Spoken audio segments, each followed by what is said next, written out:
Bab 556. Wira mengernyit selama beberapa saat, lalu berkata, "Jadi maksudmu, selama aku memberikan uang, masalah ini bisa diselesaikan?" Satria mengangguk berulang kali seraya menjelaskan. "Iya, uang bisa menyelesaikan semua masalah. Jangankan membunuh beberapa pejabat biasa, kalaupun membunuh pejabat resmi, selama kamu membayar cukup banyak uang, semua masalah bisa ditutupi." Wira mendengus sembari berkata, "Jadi, berapa banyak uang yang harus kubayar untuk menyelesaikan masalah ini?" Satria langsung mengulurkan dua jari. Melihat reaksi Wira yang terkejut, dia segera menjelaskan. "Tuan Wira, untuk memulihkan tingkatan pangkat, aku dan Tuan Dirja memerlukan 500 juta gabak. Kalau ingin naik lebih tinggi lagi, kami memerlukan setidaknya 100 juta gabak lagi. Selain itu, untuk membungkam mulut para keluarga petugas patroli, kami juga harus membayar lebih banyak uang, mungkin dibutuhkan beberapa puluh juta lagi. Jadi, totalnya mungkin 2 miliar gabak. Itu benar-benar nggak banyak," jelas Satria. Wira sontak mengernyit dalam diam. Uang 2 miliar gabak memang tidak banyak. Bahkan, pajak 1 tahun di kota pusat pemerintahan Lokana mungkin tidak mencapai 2 miliar gabak. Jelas, pejabat yang serakah ini ingin menggali keuntungan dari Wira melalui kesempatan ini. Satria terus mencoba untuk meyakinkan dengan berkata, "Tuan Wira, coba pikirkan baik-baik. Kamu memiliki banyak bisnis yang menghasilkan uang, seperti gula kristal, pedang treksa, dan sabun. Semuanya menghasilkan lebih dari 10 miliar gabak per tahunnya. Kalau kamu pergi ke pegunungan dan berlindung di sana, kepada siapa kamu akan menjual barang-barang ini?" Satria menimpali. "Jadi, cukup dengan membayar sejumlah kecil uang untuk menyelesaikan masalah ini, kita bisa berdamai. Setelah itu, kamu bisa terus menghasilkan uangmu dan kami bisa menjalankan tugas kami sebagai pejabat. Cara ini menguntungkan kedua belah pihak, bukan?" Wira akhirnya setuju, seolah-olah telah terpengaruh oleh argumen Satria. Kemudian, dia terdiam sejenak sebelum berkata, "Oke, tapi saat ini aku nggak membawa begitu banyak uang. Aku perlu mengutus seseorang ke Dusun Darmadi untuk mengambil uang." Mendengar itu, Satria sontak mengangguk, lalu berkata sambil tersenyum. "Boleh. Tapi, sebelum itu, kamu harus ikut denganku ke kota pusat pemerintahan. Biarkan bawahanmu yang pergi mengambil uang di Dusun Darmadi saja." Wira menyetujui dengan lugas. Oke, dia memang berencana untuk pergi ke kota pusat pemerintahan untuk menghindari kecurigaan, lalu membiarkan Danu dan yang lainnya berada di luar kota. Tidak disangka, Satria akan mengusulkan hal yang sama, itu malah sesuai dengan rencananya. Hufet, Satria sontak menghela napas lega. Tujuannya adalah menangkap Wira dan membiarkannya diadili oleh Dirja, serta memeras uang darinya. Sekarang, Wira telah setuju untuk memberikan uang dan bersedia pergi ke kota pusat pemerintahan. Hal ini juga sesuai dengan apa yang diinginkan oleh Satria. Kedua belah pihak pun merasa sangat puas. Wira memberikan instruksi kepada Danu dan pasukan Zirah Hitam, lalu mengikuti pasukan Satria untuk pergi ke kota pusat pemerintahan Lokana. Dusun Pranowo terletak sekitar 30 km dari kota pusat pemerintahan. Ketika mereka tiba di balai prefektur, hari sudah sore. Wira menunggu di halaman belakang selama 1 jam, lalu seorang pria parubaya berseragam pejabat tingkat keempat pun berjalan kemari. Ada Satria yang mengikutinya di belakang. Saat ini, sorot mata Wira tiba-tiba menjadi suram. Dia juga mengepalkan tangannya erat-erat. Momen ini mengingatkannya pada tragedi keluarga Pranowo yang mengerikan, juga merupakan alasan dia datang ke kota pusat pemerintahan Lokana. "Jadi, kamu adalah Wira?" tanya Dirja. Setelah itu, dia melirik Wira dari atas ke bawah dan berkata dengan ekspresi serius. "Kamu sungguh bernyali. Beraninya kamu membunuh Pak Agra dan 4 petugas patroli. Itu adalah kejahatan besar yang berpotensi membunuh seluruh keluargamu." Saat ini, Dirja merasa campur aduk antara kemarahan dan kegembiraan. Dia marah karena kepala petugas patroli yang diutusnya telah dibunuh oleh pemuda ini. Sebelumnya, Wira juga telah mengusir Lasmana yang diutus olehnya untuk menyampaikan pesan. Kini, dia bahkan membunuh Agra yang memasang jebakan untuknya. Ini jelas adalah tindakan yang tidak menghargai Dirja. Sementara itu, hal yang membuatnya senang adalah fakta bahwa Wira telah melakukan pembunuhan. Hal ini justru memberikan Dirja kesempatan untuk memegang kendali atasnya. Wira hanya berkata sambil tersenyum dingin. "Dirja, bukannya kamu tahu jelas alasanku membunuh mereka? Kamu hanya menginginkan uang, kan? Aku akan memberikan 2 miliar gabaknya. Mulai sekarang, kita nggak berhubungan lagi satu sama lain." Raut wajah Dirja berubah menjadi serius. Pemuda ini sudah jatuh di tangannya, tetapi masih berani begitu sombong. Saat ini, Satria malah menghela napas, lalu berkata, "Hehe, Wira, 2 miliar gabak hanyalah kesepakatan di antara kita. Tapi, masalah kasus ini sepenuhnya di tangan Tuan Dirja. Dia adalah seorang pejabat yang jujur, adil, dan berprinsip. Uang 2 miliar gabak nggak akan bisa merusak integritasnya." Bab 557. Saat berada di luar Dusun Pranowo, Satria hanya khawatir tentang kemungkinan diserang oleh misil 3 busur. Sekarang, ketika sudah kembali ke kota pusat pemerintahan Lokana, dia tentu bisa bertindak semena-mena. Dia bisa memeras Wira sepuasnya. Dirja mendongak seraya berkata, benar, aku nggak membutuhkan 2 miliar gabat ini, tapi aku akan bertindak sesuai hukum. Aku akan menjatuhimu dengan hukuman mati dan memusnahkan keluargamu. Mendengar kata-kata itu, Wira tak kuasa tertawa dan berkata, hehe, kalau kamu benar-benar seorang pejabat yang jujur, bagaimana mungkin kamu akan mengutus Lasmana untuk menyampaikan pesan padaku? Kita semua sama-sama licik. Nggak usah berpura-pura lagi. Wira melanjutkan, berapa banyak yang kamu inginkan? Uang bukan masalah bagiku. Aku akan menganggapnya sebagai sumbangan untuk pengemis. Pengemis? Tanya Dirja yang emosi. Pada akhirnya, dia tetap menggertakkan gigi dan berkata, harga pastinya 5 miliar gabak. Wira merenung sejenak sebelum menjawab dengan serius. Oke, tapi setelah kubayar, kamu harus menjamin untuk membebaskanku. Dia tidak sepenuhnya mempercayai Dirja dan Satria. Akan tetapi, dia juga hanya sedang berakting sekarang. Oke, jawab Dirja. Usai mengatakan itu, dia segera memerintahkan. Petugas, bawa Wira ke penjara dan beri dia perlakuan istimewa. Usahakan untuk memenuhi keinginannya. 2 petugas pengadilan segera membawa Wira pergi. Kemudian, Satria bertanya kepada Dirja. Tuan, apakah setelah menerima uang, kamu benar-benar akan melepaskan Wira? Kita bisa terus memerasnya, jadi dia nggak seharusnya dilepaskan begitu saja. Lantaran Wira langsung menyetujui untuk memberikan kompensasi sebesar 5 miliar gabak tanpa berpikir panjang, itu menandakan bahwa dia tidak sulit untuk diperas. Dirja menjawab sembari tersenyum dingin. Melepaskannya, bagaimana mungkin semudah itu? Kita akan memerasnya sampai habis, lalu menyingkirkannya supaya nggak menyebabkan masalah di masa depan. Mendengar kata-kata Dirja, Satria sontak mengangguk sambil berkata, aku setuju, kita sudah memiliki dendam besar dengan dia. Apalagi, bocah ini bukan orang baik, jadi dia nggak seharusnya dibiarkan hidup. Kabar penangkapan Wira telah menyebar luas dari kota pusat pemerintahan Lokana ke seluruh penjuru. Di rumah keluarga Sudarto yang berlokasi di kota pusat pemerintahan Lokana, Pramana yang sangat marah berkata, ayah, cepat menggunakan semua kekuatan keluarga Sudarto untuk menyelamatkan Paman Wira dengan segala cara. Sementara itu, kepala keluarga Sudarto, Pedro Sudarto, berkata dengan ekspresi serius. Pramana, Dirja pernah menggulingkan Pati dan menyingkirkan pejabat prefektur. Sosok kejam seperti dia nggak akan ragu untuk bertindak kejam. Kita nggak seharusnya mengambil risiko melawannya hanya demi Wira yang bahkan nggak diinginkan istana. Apalagi, Wira sudah membunuh pejabat. Itu adalah tindakan yang sangat bodoh. Jangan berhubungan lagi dengan orang-orang semacam itu di masa depan. Tegas Pedro. Pramana mengernyit sembari membantah. Ayah, Paman Wira bukanlah orang biasa. Dia memiliki bakat dan kecerdasan yang luar biasa. Lihatlah bagaimana sosok hebat seperti guruku mengakui kemampuannya dan menganggapnya sebagai seorang saudara. Itu adalah bukti kehebatannya. Aku pernah melihat bakatnya yang luar biasa itu. Pramana menjelaskan, dia jauh melampaui guru dan sama sekali bukan pionnya. Mengenai tindakan membunuh seorang pejabat, itu hanya menunjukkan bahwa dia memiliki integritas dan prinsip. Kalau kita memberikan bantuan kepada orang seperti Paman Wira ketika dia berada dalam kesulitan, dia akan memberikan imbalan yang jauh lebih besar di masa depan. Pramana masih berusaha meyakinkan ayahnya dengan berkata, lihatlah keluarga Gumilar, mereka dulunya bahkan kesulitan untuk bertahan hidup, tapi sekarang mereka memiliki kekayaan miliaran gabak berkat bantuan Paman Wira. Selain itu, mengenai Dirja, dia hanyalah seorang prefektur biasa. Dia mungkin hanya bisa menjabat selama beberapa tahun lagi. Keluarga Sudarto bukanlah keluarga kecil. Kita nggak perlu takut pada trik murahannya. Selain itu, aku yakin bahwa Paman Wira sudah menyiapkan rencana balas dendam kalau terjadi sesuatu. Nggak lama lagi, Dirja pasti akan menerima konsekuensi atas perbuatannya sendiri. Timpal Pramana. Usai mendengar penjelasan putranya, Pedro mengernyit sembari berkata, Pramana, perkataanmu ini makin nggak masuk akal. Sebagai rakyat biasa, kita sebaiknya jangan berselisih dengan pejabat. Apalagi, Wira sudah dibuang dari istana dan nggak memiliki relasi di lingkungan pejabat. Dirja adalah seorang pejabat tingkat keempat, sementara kota pusat pemerintahan Lokana adalah wilayahnya. Atas dasar apa dia mampu melawan Dirja? Trik apa yang bisa digunakan Wira? Tanya Pedro. Saat ini, Pramana malah mendongak seraya berkata, ayah, mari kita membuat taruhan. Beri aku kesempatan untuk membantu Paman Wira. Kalau dia benar-benar nggak memiliki cara untuk keluar dari situasi ini, aku nggak akan lagi memintamu untuk campur tangan. Melihat putranya yang masih bersikeras, Pedro hanya bisa menggelengkan kepala sambil berkata, kamu ini memang keras kepala. Bab 558.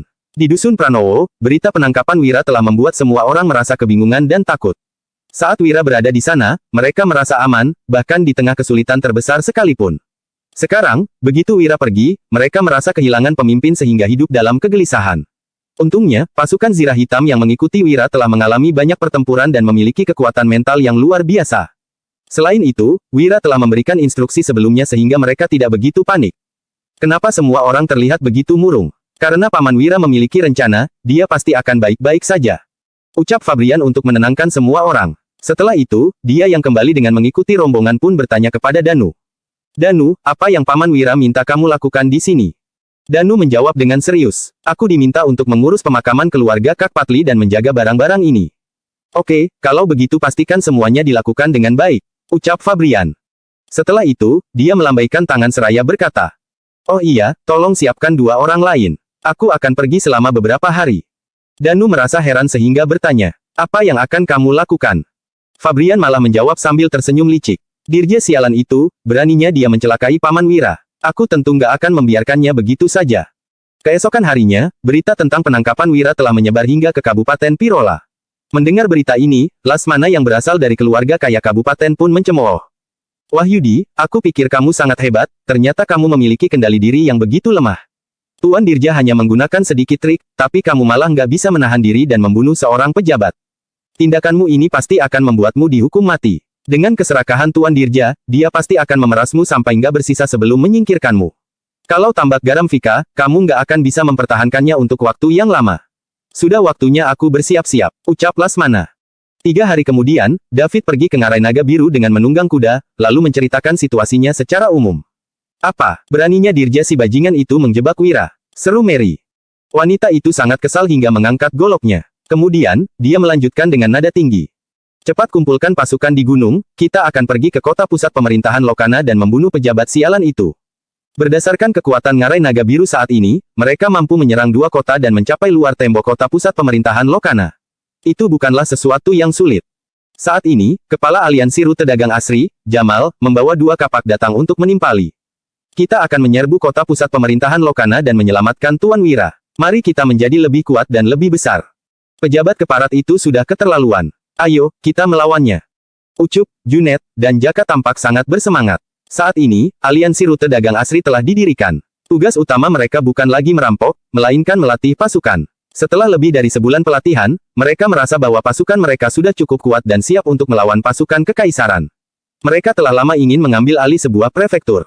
Saat ini, Putu segera menghentikan mereka dengan berkata, para ketua sekalian, tolong jangan gegabah. Apa kalian lupa syarat pertama untuk melakukan teknik tingkat tinggi? Sekarang masih belum saatnya. Teknik tingkat tinggi, seru David yang terkejut mendengarnya. Wira benar-benar telah memikirkan pemberontakan dan mengungkapkan cara melakukannya kepada para perampok gunung ini. Kini, dia merasa gugup dan khawatir. Meskipun memiliki niat untuk memberontak, David tidak akan pernah melakukannya jika tidak terpaksa.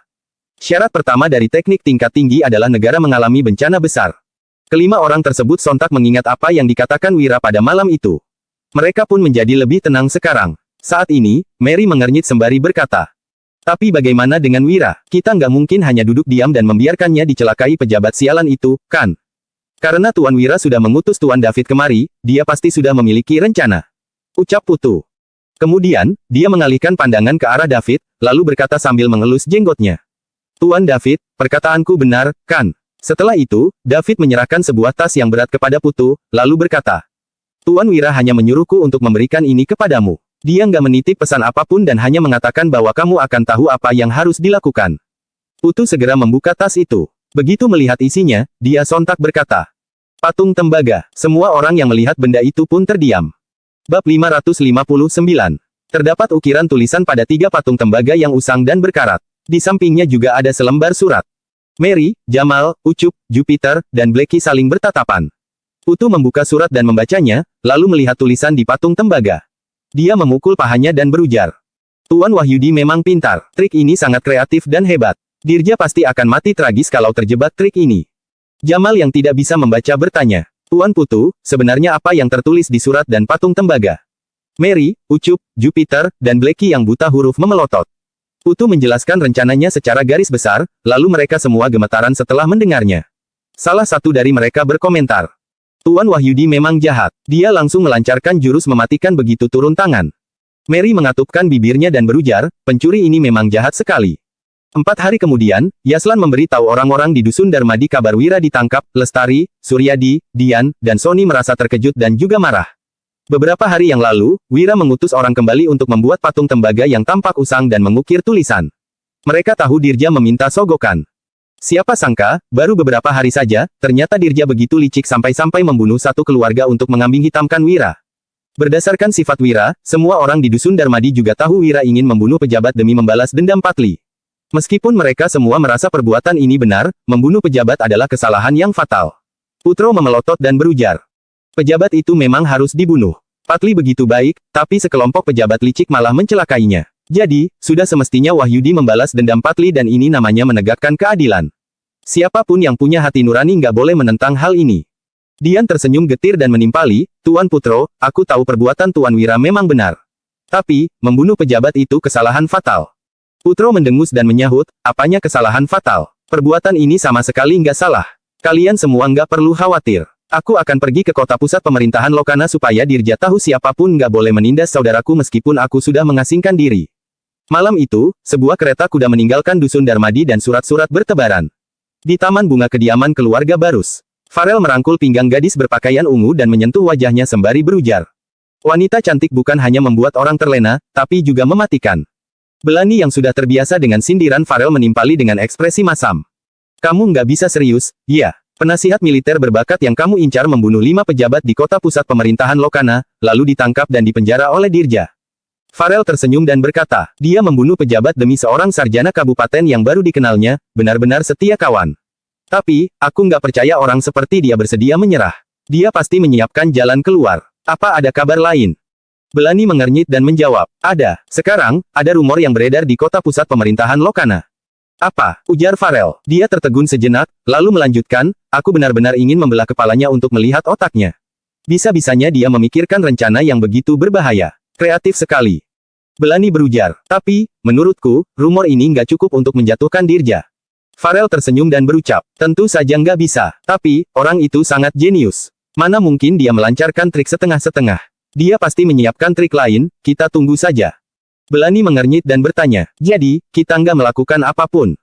Farel menjepit dagu Belani dan berucap, kamu mau bantu dia, iya. Bukannya kamu mencintai Panglima Yuda. Cepat sekali kamu berpindah ke lain hati. Belani, kenapa dulu aku nggak menyadari ternyata kamu itu wanita genit? Belani menimpali dengan ekspresi marah. Jangan bicara sembarangan, dia temannya Yuda. Jadi, aku tentu ingin membantunya kalau dia kesulitan. Farel tersenyum nakal dan menyahut. Sudahlah, jangan marah lagi, aku tahu kamu nggak genit. Kalau mau, kamu boleh membantunya. Rencananya memang cukup bagus, tapi skalanya terlalu kecil. Kita bantu dia perluas lagi. Di kediaman keluarga Linardi yang terletak di kota provinsi. Wulan yang memakai baju putih tampak sangat cantik. Dia bersandar di depan jendela, tetapi wajahnya tampak tirus dan tatapannya sangat muram. Wulan berucap, suamiku. Bab 560. Beberapa hari ini, Wulan menerima 3 lembar surat dari suaminya. Semua isi surat itu membuatnya sakit hati. Awalnya, Wulan curiga bukan suaminya yang menulis surat-surat ini. Namun, keyakinannya mulai goyah saat melihat tulisan tangan yang sama persis di setiap surat. Apa suaminya berniat mencampakkannya lagi seperti dulu? Kalau bukan karena perjalanan pulang sangat merepotkan, Wulan pasti akan kembali ke Kabupaten Uswal dan menanyakan hal ini kepada suaminya. Dia merasa suaminya tidak mungkin berbuat seperti ini. Tiba-tiba, Melati yang diam-diam merasa senang berjalan masuk dan berujar dengan ekspresi marah. Wulan, ada kabar dari Balai Prefektur. Saat menumpang di rumah keluarga Pranowo, pria brengsek itu menodai istri sarjana kabupaten karena melihatnya cantik. Dia juga membunuh semua anggota keluarga Pranowo. Setelah itu, ada 5 pejabat yang menangkapnya, tapi juga dibunuh oleh kaki tangannya. Sekarang, Balai Prefektur Kota Pusat Pemerintahan Lokana sudah menangkap pria brengsek itu. Lanjut Melati. Awalnya, Melati terus menulis surat kepada Wulan dengan menggunakan nama Wira. Melati ingin memisahkan Wulan dan Wira, tetapi Wulan tetap tidak percaya dan terus menanti Wira. Sekarang, Melati merasa senang sesudah mendapat kabar dari kota pusat pemerintahan Lokana. Wulan pasti tidak bisa menerima kenyataan bahwa Wira sudah melakukan hal seperti ini. Kebetulan Melati bisa memanfaatkan kesempatan ini untuk memisahkan Wulan dan Wira. Setelah itu, Melati bisa menikahkan Wulan kepada putra gubernur sebagai selir. Melati juga bisa menarik ayah mertuanya ke kubu penasihat kanan untuk mendapat dukungan dari sang penasihat. Apa? Ujar Wulan. Dia tertegun sejenak, lalu air matanya mengalir. Wulan menggeleng dan melanjutkan. Aku nggak percaya suamiku bisa berbuat seperti itu. Kamu pasti berbohong. Sekarang, Wira sudah berubah. Dia tidak mungkin melakukan hal yang keji seperti ini. Wulan tidak percaya Wira akan berbuat cabul dan membunuh seluruh anggota keluarga Pranowo. Adapun masalah membunuh pejabat, kemungkinan Wira memang melakukannya. Namun, tindakan Wira ini pasti ada penyebabnya. Melati menjelaskan, Wulan, untuk apa aku membohongimu? Kakakmu membacanya dari laporan pemerintah. Wulan menggeleng dan menimpali, suamiku ada di Dusun Darmadi. Mana mungkin dia pergi ke kota pusat pemerintahan Lokana untuk membunuh orang? Pasti ada yang salah. Aku mau pergi ke kota pusat pemerintahan Lokana untuk menemui suamiku, aku mau mencari tahu kebenaran dari masalah ini. Raut wajah Melati berubah drastis dan dia berujar. Wulan, kamu gila, ya. Membunuh pejabat itu kesalahan fatal. Apa kamu mau ikut dia mati? Wulan menyeka air matanya dan berucap dengan yakin. Kalaupun harus mati, aku juga akan mati bersama suamiku. Aku nggak percaya dia melakukan semua ini. Aku mau menemui suamiku. Kamu, seru Melati seraya mengerutkan dahi. Dia merasa Wulan sangat keras kepala. Sekalipun Wulan dan Wira adalah pasangan suami istri, seharusnya Wulan segera memutuskan hubungan dengan Wira pada saat-saat seperti ini. Namun, dia malah ingin mati bersama Wira, benar-benar gila. Di dalam penjara di kota pusat pemerintahan Lokana, Wira sedang menulis puisi, pantang menyerah, di atas kertas. Dia bisa memahami perasaan Ye Zafrin yang dipenjara waktu itu. Aku ditahan di kota pusat pemerintahan Lokana, terkurung dalam sebuah ruangan sempit. Keadilan pasti ada di dunia ini, aku akan bangkit dari keterpurukan. Satu hari bagaikan 1000 tahun, banyak hal yang terlewatkan di luar sana. Kini tak lagi kurasakan indahnya kebebasan, hanya kerinduan yang bisa kupendam. Kurung siku tutup. Tak lama kemudian, pintu sel dibuka. Petugas penjara berjalan masuk sambil membawa kotak makanan. Dia tersenyum dan berujar. Tuan Wira, hanya kamu yang bisa bersikap seperti ini di penjara. Ketika penjahat lain ditahan di penjara, ekspresi mereka akan tampak sedih dan mereka akan terus mengeluh. Namun, Wira malah berlatih seni bela diri, menulis, dan tidur nyenyak begitu masuk. Wira sama sekali tidak gugup. Selain itu, Dirja dan keluarga Sudarto sudah berpesan bahwa Wira tidak boleh menderita di dalam penjara. Wira mendapatkan makanan lezat setiap hari, yang bahkan lebih enak dari makanan orang lain di luar sana. Terima kasih, ujar Wira yang menyimpan kuasnya. Kemudian, dia mulai melahap makanannya. Wira selalu berlatih seni bela diri di penjara sehingga cukup menguras tenaganya. Jadi, dia butuh makan yang banyak. Di sel penjara yang tidak jauh dari sana, banyak tahanan yang mengiler saat melihat Wira makan. Mata mereka berbinar-binar. Saat makanan Wira tersisa sedikit, tahanan di sel seberang merobek bajunya, lalu menjadikannya sebagai tali dan melemparnya ke depan pintu sel Wira. Tahanan itu memelas. Kak, biar aku bantu kamu habiskan sisa makananmu. Bab 561. Wira menuang sayuran yang tersisa ke sebuah piring, lalu meletakkannya di atas kain itu. Tahanan tersebut menarik piring itu dengan hati-hati ke depan pintu sel penjaranya. Kemudian, dia mengambil piring itu dan memakan sayurannya. Tahanan itu berujar. Terima kasih, Kak. Wira malas memedulikan tahanan itu. Pada hari pertama dia masuk penjara, tahanan yang tidak tahu malu ini meminta makanan dengannya. Kelihatannya tahanan ini bukan orang baik. Namun, Wira selalu membagi makanannya kepada tahanan itu karena sayang jika dibuang. Beberapa saat kemudian, petugas penjara datang dengan membawa Pramana. Wira berujar. Bagaimana keadaan di luar beberapa hari ini? Saat hari pertama Wira masuk penjara, Pramana pun menjenguknya. Kemudian, dia selalu datang 2 hari sekali. Wira bisa makan enak di penjara karena Pramana yang memberikan sogokan dalam jumlah besar. Pramana berbicara dengan suara lirih. Fabrian menuliskan masalah Dirja yang menjebakmu menjadi sebuah naskah, lalu mencari orang-orang teater dan pembaca cerita untuk menampilkan apa yang kamu alami. Sekarang, masalahmu sudah tersebar di kota pusat pemerintahan Jagabu, Lokana, dan Roino. Wira menggeleng dan menyahut, bisa-bisanya Fabrian berbuat begitu. Beberapa hari yang lalu, Fabrian meninggalkan tim bisnis. Wira sudah mengetahui hal ini sejak awal, tetapi tidak menyangka Fabrian pergi mengurus masalah ini.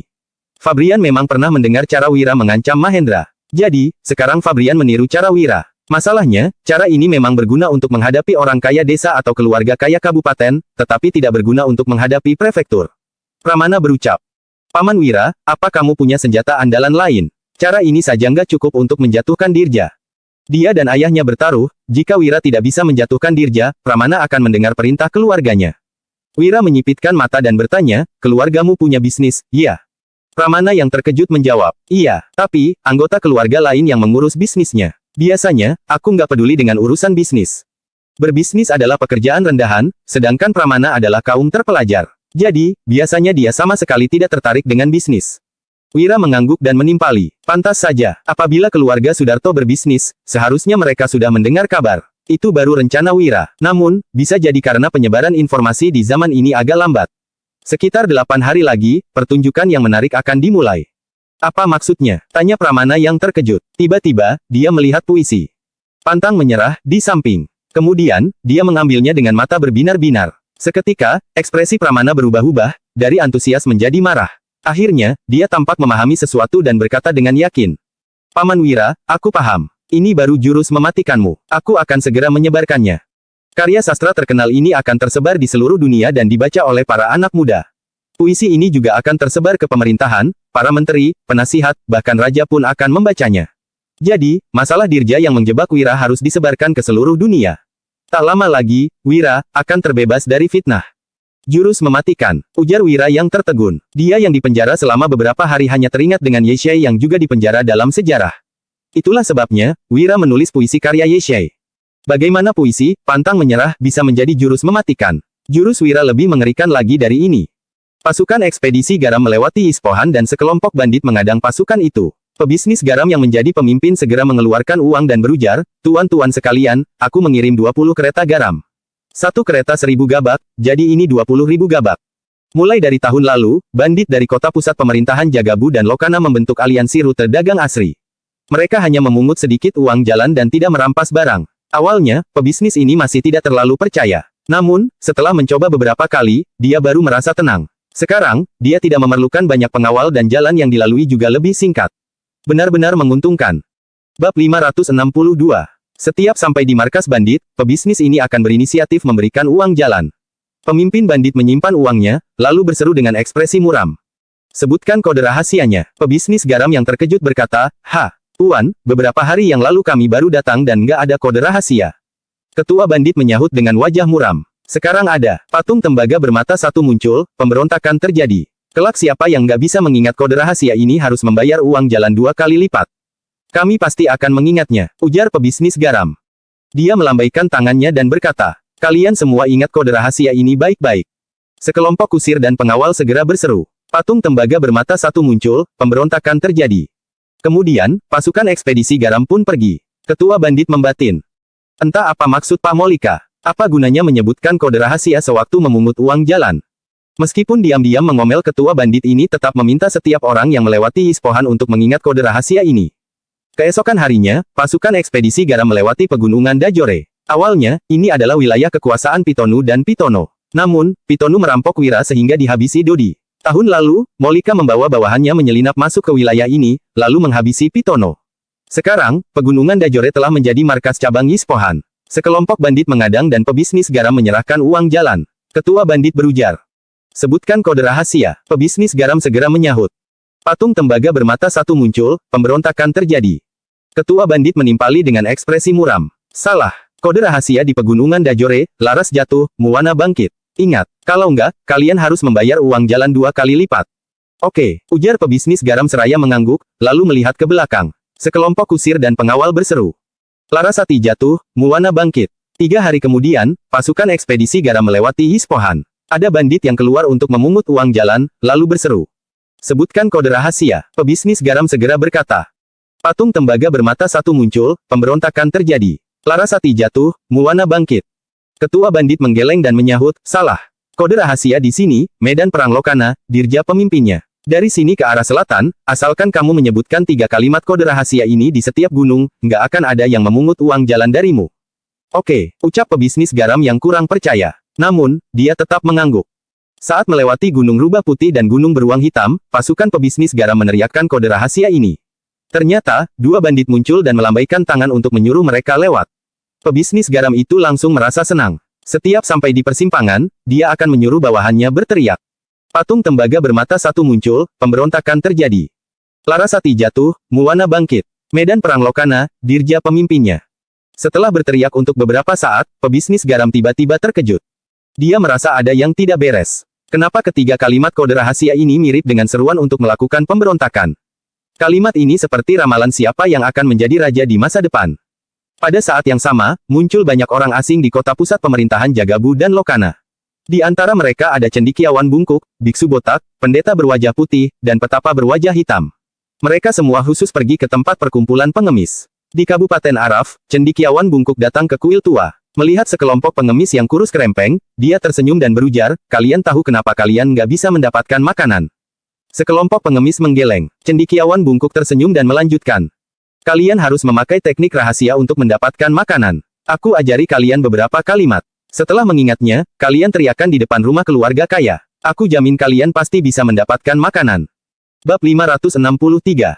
Mendengar itu, sekelompok pengemis itu mengangguk ragu. Cendekiawan bungkuk mengucapkannya beberapa kali, lalu meminta para pengemis mengulanginya berulang kali. Mereka baru pergi setelah para pengemis ini mengingatnya dengan benar. Tak lama kemudian, para pengemis ini pergi mengemis di depan rumah keluarga kaya dan berteriak dengan lantang. Patung tembaga bermata satu muncul, pemberontakan terjadi. Larasati jatuh, Muwana bangkit. Medang perang Lokana, Dirja pemimpinnya. Seorang cendekiawan berjubah panjang yang mendengarnya langsung terkejut. Dia segera melempar seikat koin perunggu dan berkata, "Ambil uangnya, pergi ke rumah orang lain sana. Kalau datang lagi, aku akan mematahkan kaki kalian." "Wah, cara ini benaran efektif," ujar salah satu pengemis. Setelah menerima uang, sekelompok pengemis itu pergi dengan gembira. Cendekiawan berjubah panjang tadi bergumam sambil mengernyit. Dari mana para pengemis ini mendengar ramalan? Mungkinkah ada seseorang yang berencana memberontak di kota pusat pemerintahan Lokana dan ingin membangun wibawanya dulu? Ketiga puisi ini sepertinya membocorkan nama pemberontak itu. Ketiga ramalan ini menyebar dengan cepat ke seluruh kota pusat pemerintahan Jagabu, kota pusat pemerintahan Lokana, dan 18 kabupaten sekitarnya. "Tuan Wira, Pak Dirja sedang menunggumu di dalam." Wajahnya masam banget. Bisik dua prajurit yang mengawal Wira ke halaman belakang balai prefektur. Beberapa hari ini, mereka telah menerima jutaan gabak dari keluarga Sudarto dan ditugaskan untuk menyampaikan pesan diam-diam pada Wira. "Makasih," ujar Wira, lalu melangkah ke dalam ruangan. "Rang!" Dirja melempar cangkir teh dan memandang Wira dengan ekspresi berang sambil berseru. "Berani sekali kamu." Di sampingnya, Satria menatap Wira dengan takut-takut. Peluh bercucuran dari dahinya. Wira duduk menyilangkan kaki di kursi, lalu berkata, "Pak Dirja, kalau ada yang ingin dibicarakan, katakan saja langsung pada intinya. Aku orang sederhana yang mungkin nggak bisa memahami makna tersembunyi dari kata-katamu." Plop, Dirja mengambil selembar kertas dan menamparnya ke atas meja di sebelah Wira. "Beraninya kamu pura-pura bodoh," seru Dirja. Wira meliriknya sekilas, lalu berujar. Patung tembaga bermata satu muncul, pemberontakan terjadi. Larasati jatuh, Muwana bangkit. Medang perang Lokana, Dirja pemimpinnya. "Pak Dirja, apa maksudnya ini? Kamu masih mau berpura-pura bodoh?" Dirja menggertakkan gigi dan menunjuk tiga ramalan yang tertulis di kertas itu seraya berkata, "Larasati adalah nama keluarga kerajaan Nuala. Larasati jatuh, Muwana bangkit, itu artinya raja akan dilengserkan dan digantikan dari seseorang bermarga Muwana. Ramalan pertama menjelaskan kalau patung tembaga bermata satu muncul, akan terjadi pemberontakan.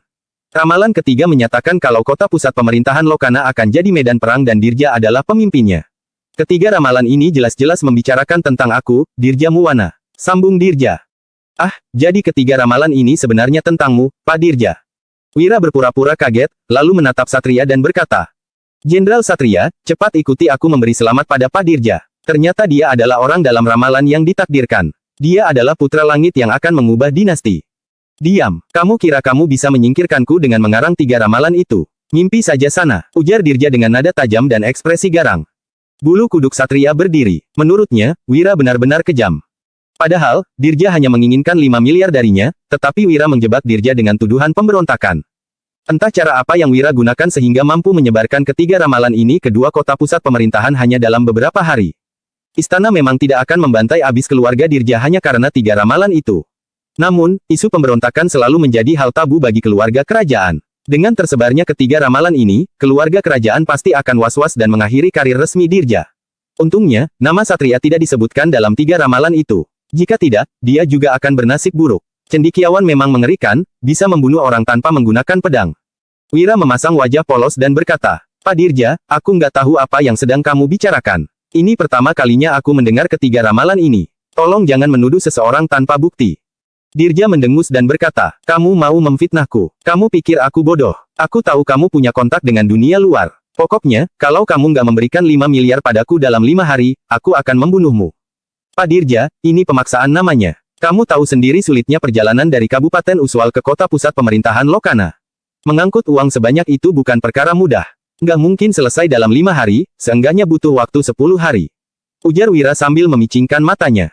Dirja membalas dengan sorot mata muram. "Aku tahu kamu mengulur waktu. Kamu ingin menjatuhkanku dengan 3 ramalan, pembaca cerita, dan orang-orang teater itu. Berhentilah bermimpi." Wira diam-diam mencibir. Jika 3 ramalan saja tidak cukup, dia akan menambahkan bukti fisik. "Waktumu cuma 5 hari. Kalau kamu nggak bisa memberiku 5 miliar, aku akan membunuhmu," ancam Dirja dengan sengit. Setelah itu, dia berbalik sambil berkata, "Hei, bawa orang ini kembali ke penjara dan hapus semua perlakuan istimewa untuknya. Sampaikan pada kepala sipir untuk memberinya pelajaran. Selama dia nggak sampai mati, terserah dia mau diapakan." Bab 564. Setelah 2 prajurit itu mengawal Wira pergi, Dirja berkata dengan sorot mata muram, "Jenderal Satria, pimpin pasukan ke Dusun Pranowo dan tangkap anak buah Wira." Jangan lupa untuk membungkam semua saksi di dusun itu. Satria menyahut takut-takut. Pak Dirja, akan ada banyak orang yang terbunuh. Sebelumnya, Satria pasti akan melaksanakan tugas dari sang prefektur tanpa ragu. Namun, dilihat dari taktik cerdik Wira, tampaknya Dirja tidak akan sanggup melindunginya.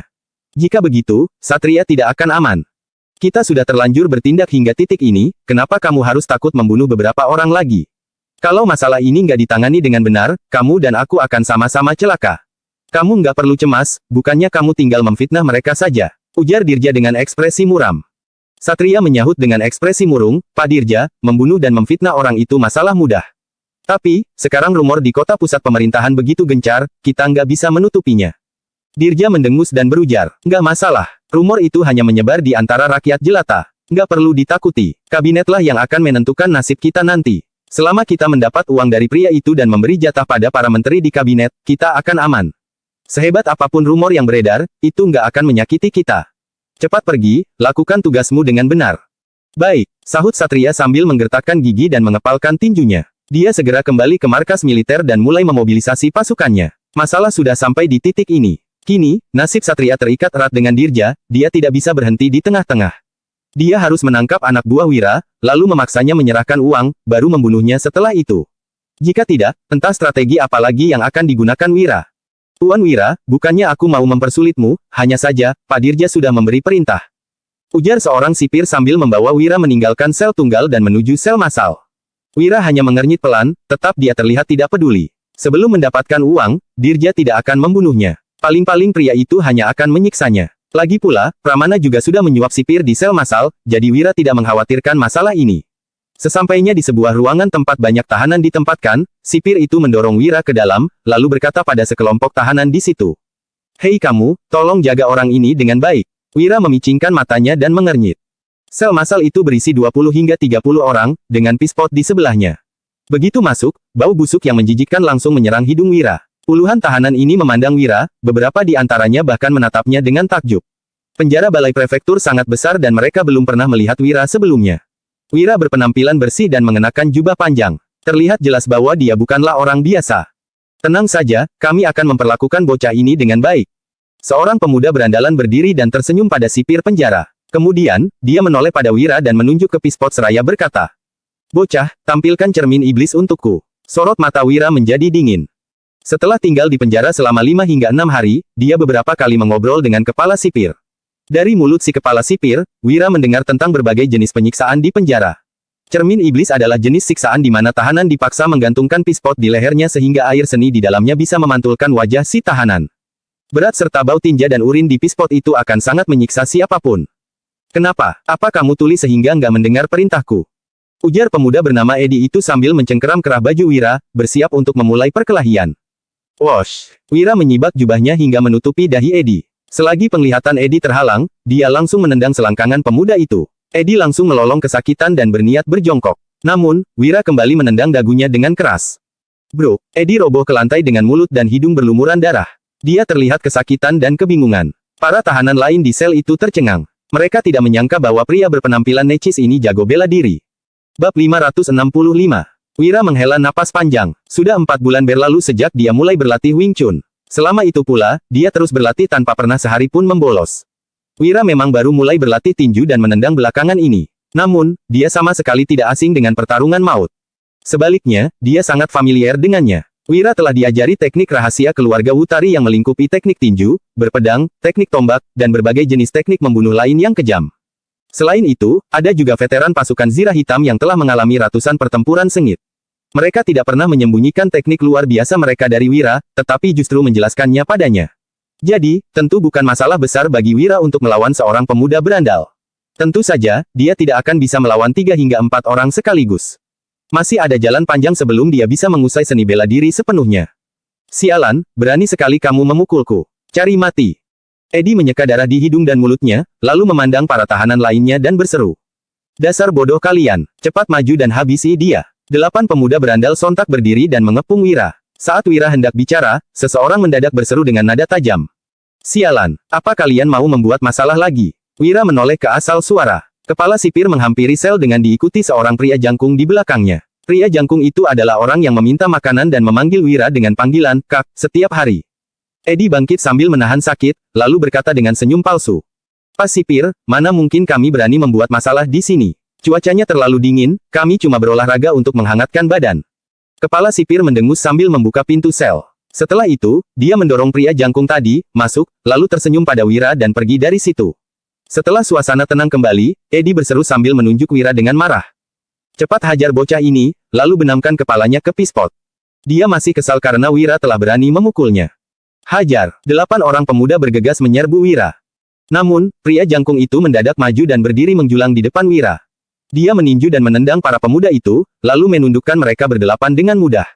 8 pemuda itu tentu saja berusaha membalas, tetapi serangan mereka sama sekali tidak menjadi masalah bagi si pria jangkung. Wira melihat pertarungan itu sambil memicingkan mata. Keterampilan seni bela diri pria jangkung ini tidak kalah dengan Dodi dan beberapa veteran pasukan Zirah Hitam. Setelah 8 pemuda itu ditundukkan, si pria jangkung berjalan menghampiri Eddie. Eddie seketika mundur dan berkata dengan suara bergetar. Mau apa kamu? Aku menindas bocah ini atas perintah Pak Ismail. Kalau kamu melindunginya, Pak Ismail akan, Ismail adalah sipir yang tadi mengantar Wira ke sel penjara ini. Duh, pria jangkung itu menendang Eddie dengan kuat. Kemudian, dia menghampiri Wira dan menangkupkan tinjunya sambil berkata dengan hormat. Maaf, Kak, aku terlambat datang. Namaku Mandra, aku datang untuk melindungimu dari para bajingan menjijikkan ini. Terima kasih sudah memberiku makanan beberapa hari ini. Mendengar tutur kata anggun dan melihat sosok Mandra yang tinggi, Wira mengangkat alisnya dan bertanya. Mandra, apa kamu cendekiawan? Enggak juga, aku cuma pernah belajar selama beberapa tahun waktu kecil, jadi aku bisa membaca sedikit-sedikit.